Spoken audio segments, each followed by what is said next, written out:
Halo, perkenalkan saya Deborah Cynthia Panggabean, merupakan mahasiswa Magister Hukum Universitas Kristen Indonesia. Pada kesempatan kali ini, saya akan menjabarkan tentang pasar modal.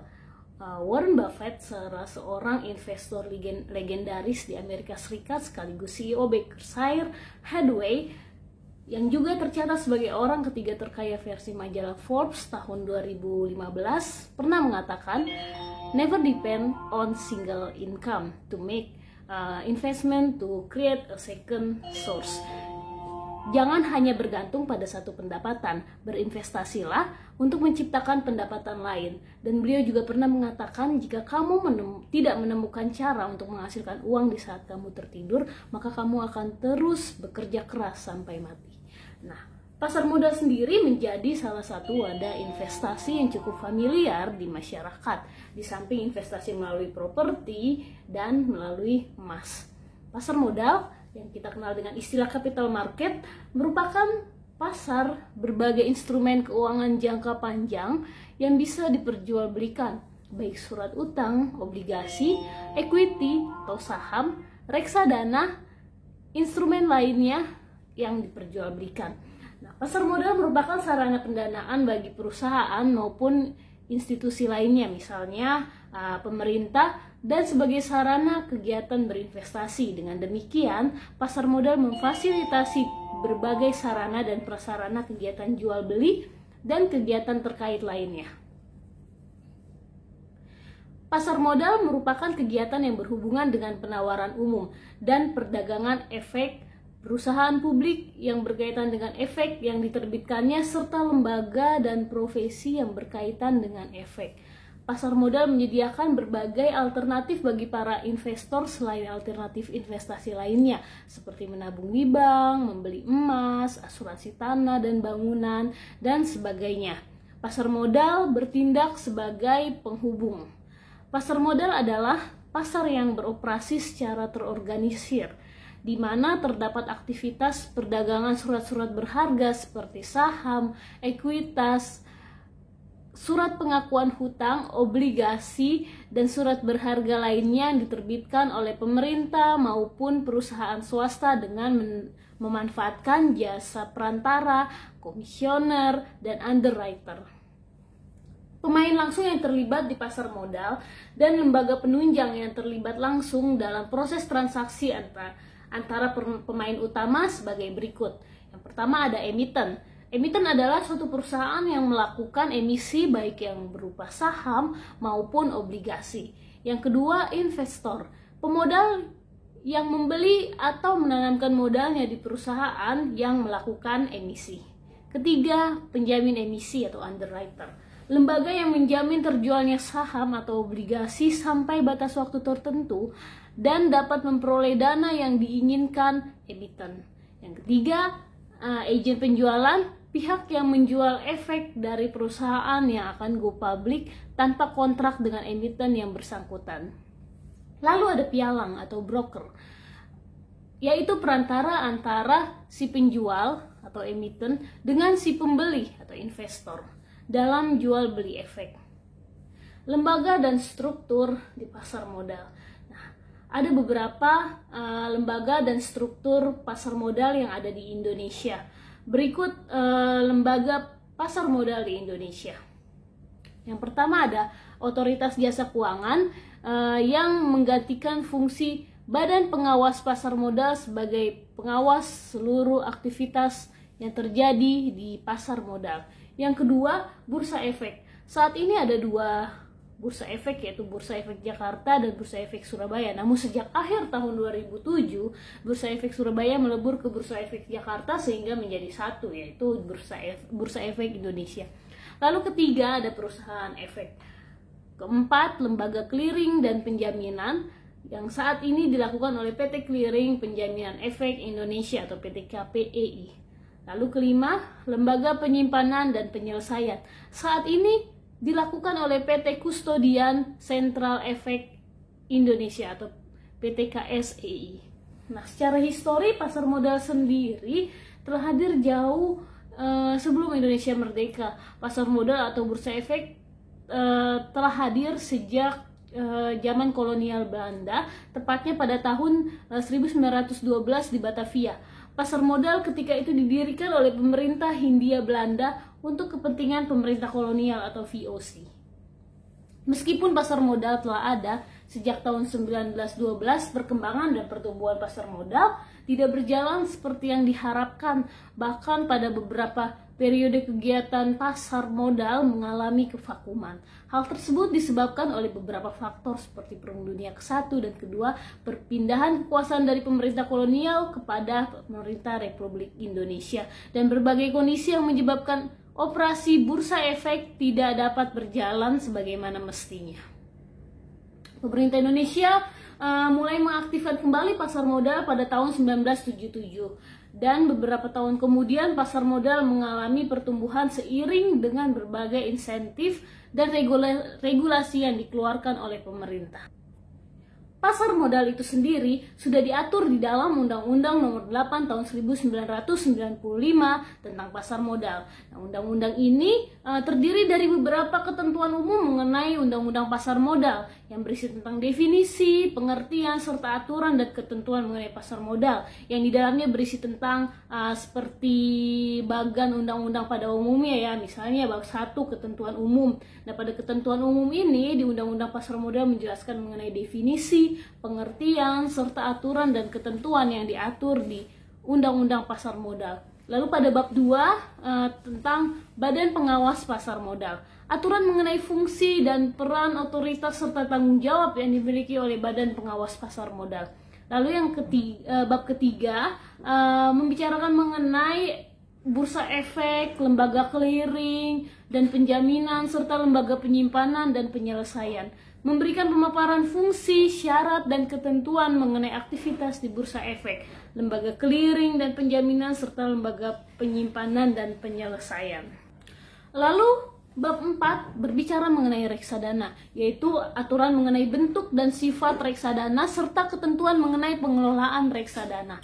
Bab 5 berbicara mengenai perusahaan efek, wakil perusahaan efek, dan penasihat investasi. Aturan mengenai persyaratan, ketentuan, otoritas kegiatan, serta penanaman serta pedoman untuk perusahaan efek, wakil perusahaan efek, dan penasihat efek. Lalu di bab ke-6 berbicara mengenai lembaga penunjang pasar modal, di mana di situ terdapat aturan dan persyaratan dan ketentuan tentang lembaga penunjang pasar modal yang ada di dalamnya, termasuk kustodian, biro administrasi efek, dan wali amanat. Lalu pada bab 7 penyelesaian transaksi bunga dan penitipan kolektif, penjelasan mengenai tata cara penyelesaian transaksi bursa serta syarat dan ketentuan mengenai penitipan kolektif. Lalu bab ke-8 berbicara mengenai profesi penunjang pasar modal, aturan yang mengatur profesi penunjang aktivitas pasar modal, serta persyaratan, tata cara, dan kewajiban saat melakukan aktivitas di pasar modal. Lalu bab ke-9 berbicara mengenai emiten dan perusahaan publik, penjelasan mengenai syarat mendaftar, kewajiban, ketentuan, serta hak yang dimiliki emiten dan perusahaan publik dalam aktivitas di bursa saham. Lalu bab ke-10 berbicara mengenai pelaporan dan keterbukaan informasi, di mana memberikan paparan kewajiban bagi pelaku di bursa saham untuk melapor kepada Badan Pengawas Pasar Modal, termasuk jenis laporan yang harus disampaikan. Lalu bab ke-11 berbicara mengenai penipuan, manipulasi pasar, dan perdagangan orang dalam atau insider trading. Penjelasan mengenai aktivitas dan kegiatan apa saja yang dilarang di kegiatan pasar modal, termasuk penipuan dan pelarangan penggunaan orang dalam sesuai ketentuan yang berlaku. Lalu bab 12 berbicara mengenai pemeriksaan, dasar hukum mengenai wewenang dari Bapepam untuk melakukan pemeriksaan terhadap pelanggaran Undang-Undang Pasar Modal dan peraturan pelaksanaannya, termasuk aturan tata cara pemeriksaan. Lalu bab ke-13 berbicara mengenai penyidikan, aturan mengenai prosedur dan tata cara pelaksanaan penyidikan yang dilakukan oleh Bapepam terhadap pelanggar Undang-Undang Pasar Modal dan peraturan pelaksanaannya. Lalu bab ke-16 bab ke-4 berbicara mengenai 14 berbicara mengenai sanksi administratif, aturan mengenai sanksi administratif yang diberikan oleh Bapepam terhadap pelanggar Undang-Undang Pasar Modal dan peraturan pelaksanaannya. Lalu bab ke-15 berbicara mengenai ketentuan pidana, bab ke-16 mengenai ketentuan lain-lain, dan bab ke-17 mengenai ketentuan peralihan. Nah, sampai di situ merupakan penjabaran mengenai isi dari Undang-Undang Pasar Modal. Kemudian teman-teman kita akan membicarakan mengenai penanaman modal. Pengertian penanaman modal. Kalau kita berbicara mengenai penanaman modal itu sendiri memiliki arti, ya, sebagaimana diatur dalam Undang-Undang Nomor 25 Tahun 2007 tentang pasar modal. Pada pasal 1 angka 1 Undang-Undang Penanaman Modal menjelaskan bahwa penanaman modal adalah segala bentuk kegiatan menanam modal, baik oleh penanam modal dalam negeri maupun penanam modal asing untuk melakukan usaha di wilayah negara Republik Indonesia. Pasal tersebut memberikan titik tekan pada kegiatannya, yaitu menanam modal. Kegiatan mana yang dapat dilakukan oleh penanam modal dalam negeri maupun penanam modal asing yang berasal dari luar Indonesia. Nah, pada akhir pasal tersebut juga menjelaskan bahwa undang-undang ini mengatur tentang kegiatan menanam modal yang usahanya dilakukan di wilayah negara Republik Indonesia. Sehingga undang-undang ini tidak mengatur kegiatan menanam modal yang usahanya dilakukan di luar wilayah negara Republik Indonesia. Penanaman modal menurut Pasal 1 angka 4 Undang-Undang Penanaman Modal adalah perseorangan atau badan usaha yang melakukan penanaman modal yang dapat berupa penanam modal dalam negeri dan penanam modal asing. Poin terutama dalam pasal 1 angka 4 di atas ialah penanam modal adalah pihak yang melakukan kegiatan menanam modal. Pihak mana dapat berupa orang perorangan ataupun berbentuk badan usaha yang berasal dari dalam maupun luar negeri. Nah, modal sendiri menurut pasal 1 angka 7 Undang-Undang Penanaman Modal yaitu dikatakan sebagai aset dalam bentuk uang atau bentuk lain yang bukan uang yang dimiliki oleh penanam modal yang mempunyai nilai ekonomis. Jika kita perhatikan dari pengertian penanaman modal dan penanam modal sebelumnya, maka modal merupakan apa yang ditanam atau disebut aset dalam kegiatan penanaman modal oleh pihak penanam modal. Nah, apa yang ditanam dapat berupa uang atau bentuk lain selain uang yang memiliki nilai ekonomis. Jika uang atau bentuk lain selain uang yang ditanam tersebut tidak memiliki nilai ekonomis, maka ia tidak dapat dikategorikan sebagai modal atau aset. Jadi poin utama dari modal itu adalah uang dalam yang memiliki atau bentuk lain yang memiliki nilai ekonomis. Kepala Badan Koordinasi Penanaman Modal Republik Indonesia atau BKPM RI menerbitkan peraturan Kepala BKPM nomor 17 tahun 2015 tentang pedoman dan tata cara pengendalian pelaksanaan penanaman modal yang mulai berlaku sejak 8 Oktober 2015. Perka BPM ini mencabut peraturan Kepala Badan Koordinasi Penanaman Modal nomor 3 tahun 2012. Penanaman modal adalah segala bentuk kegiatan menanam modal, baik penanam modal dalam negeri maupun penanam modal asing untuk melakukan usaha di seluruh sektor bidang usaha di wilayah negara Republik Indonesia. Nah, pada pedoman dan tata cara pelaksanaan penanaman modal tersebut pada Perka BPM tersebut diatur juga mengenai laporan kegiatan penanaman modal. Nah, jadi merupakan laporan mengenai perkembangan realisasi penanaman modal dan permasalahan yang dihadapi penanam modal yang wajib dibuat dan disampaikan secara berkala. Lalu pada Perka BPM tersebut berbicara juga mengenai hak penanaman modal, hak penanam modal dan kewajibannya. Kita berbicara mengenai hak penanam modal, yaitu pertama kepastian hak, hukum, dan perlindungan. Lalu yang kedua, informasi yang terbuka mengenai bidang usaha yang dijalankannya. Lalu yang ketiga, hak pelayanan. Kemudian yang keempat, berbagai bentuk fasilitas kemudahan sesuai dengan peraturan perundang-undangan yang berlaku.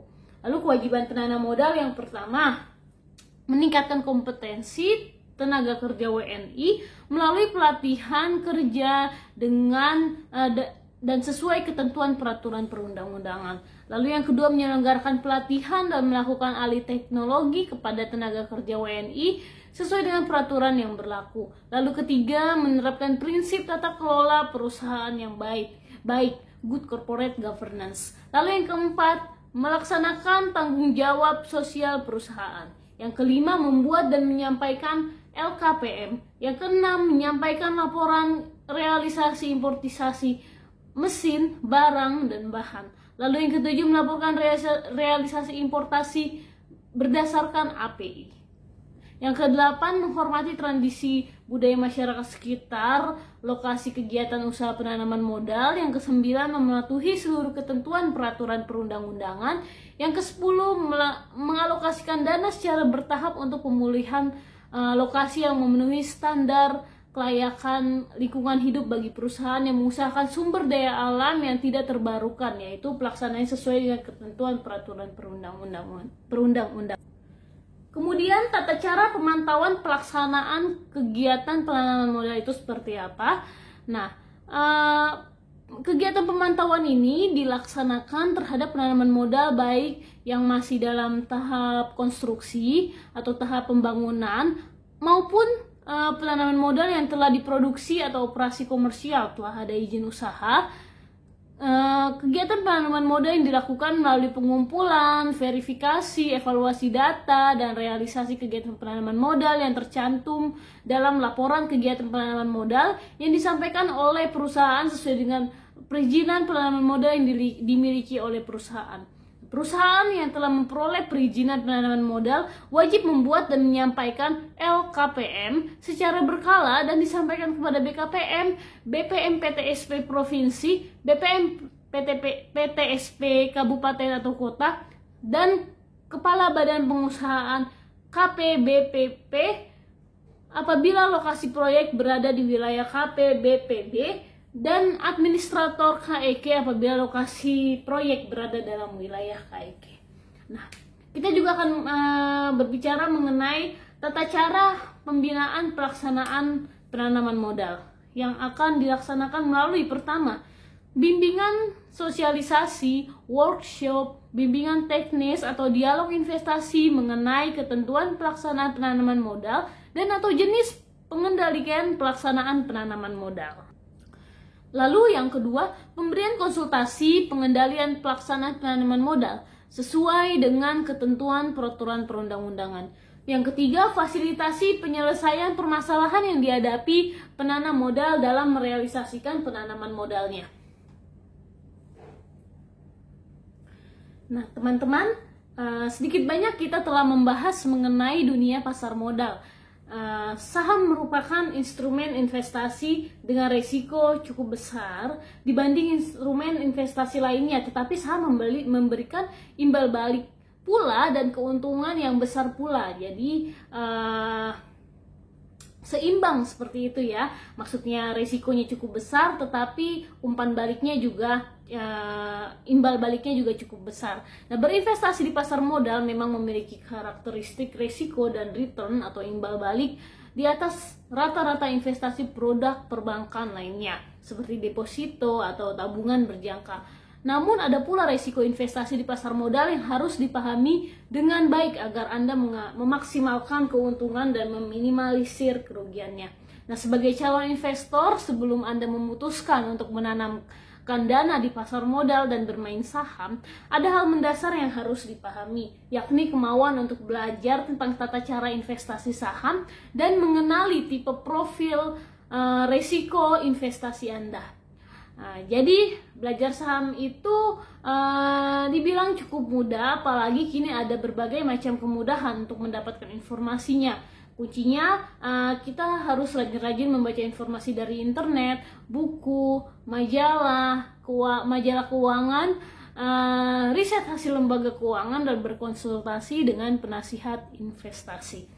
Nah, pesannya hindari produk investasi yang Anda tidak paham, sebab hal itu hanya dapat membuat Anda merugi. Agar investasi Anda memberikan hasil yang memuaskan, jangan malas untuk mencari informasi dan mempelajarinya. Berikut hal-hal yang harus diperhatikan sebelum berinvestasi di pasar modal.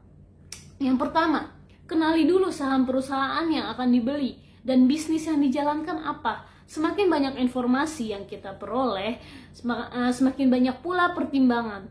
Berpikir rasional, logis, dan realistis, serta mempertimbangkan resiko yang akan dihadapi, serta untung dan ruginya. Yang ketiga, kenali resiko investasi Anda, konservatif, moderat, atau agresif. Lalu yang ketiga, jangan terlalu terburu-buru membeli saham yang sedang dalam posisi murah. Sebab saham sedang murah biasanya mengindikasi perusahaan tersebut sedang bermasalah. Lalu yang kelima, jangan tergesa-gesa berinvestasi. Harus sabar karena saham ini hanya terasa untungnya dalam jangka panjang. Lalu yang keenam, pastikan Anda investasi saham untuk tujuan keuangan jangka panjang, lebih dari 5 tahun. Hindari investasi saham untuk jangka pendek, kurang dari 2 tahun, karena keuntungan yang didapatkan tidak akan maksimal. Lalu yang ketujuh, waspada dengan tawaran investasi saham dengan untung cepat dan dalam waktu yang singkat. Ingat, ada banyak modus penipuan. Anda perlu waspada agar tidak merugi. Nah, teman-teman, demikianlah pemaparan saya pada kesempatan kali ini mengenai pasar modal dan produk investasinya. Akhir kata akan saya tutup dengan sebuah pantun. Pisau diasah buat bertani, bawa ke ladang naik pedati. Selesai sudah presentasi ini, semoga bisa memberi arti. Terima kasih.